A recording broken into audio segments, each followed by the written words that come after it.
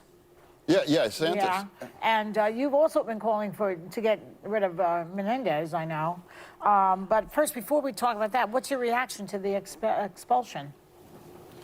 Well, it's like I'm not surprised, but to me, I think the more important picture is that we have a colleague in the Senate that actually did much more sinister and serious kinds of things. Senator Menendez, he needs to go. And if you are going to expel Santos, how can you allow to somebody like Menendez to remain in the Senate?